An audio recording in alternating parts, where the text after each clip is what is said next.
Our sense of smell detects molecules that drift into our noses. We're still not sure how many distinct odors we can detect, but it is at least in the thousands.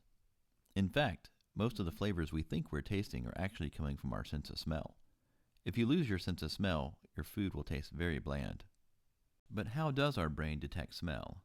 Let's take a look inside with Dr. Roten.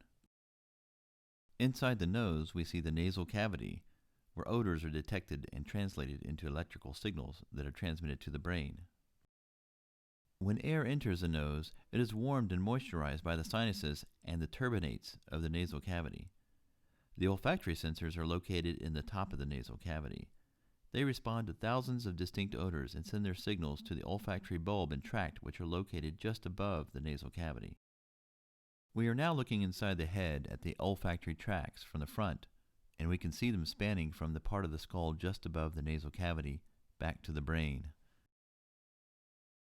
We are now looking at the skull from above.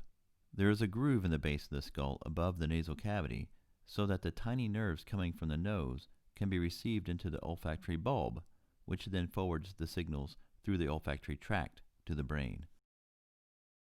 We are now looking up the nose of a skull, and we can see the turbinates that warm the air, as well as the nasal septum. At the top of the nasal cavity, we see the tiny holes in the skull through which the tiny nerve fibers of the odor-sensing cells pass. Looking further up into the nose, we can better see the area where these specialized odor-sensing cells are located. In this same area on the right, we see the olfactory mucosa that contains these specialized cells covering the bone.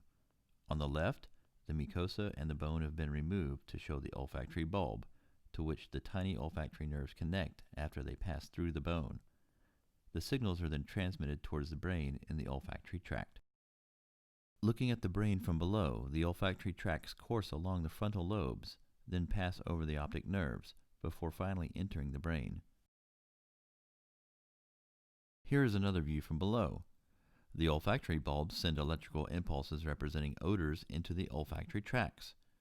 These fibers then project straight into the anterior perforated substance, out to the temporal lobes, and to several other areas of the brain.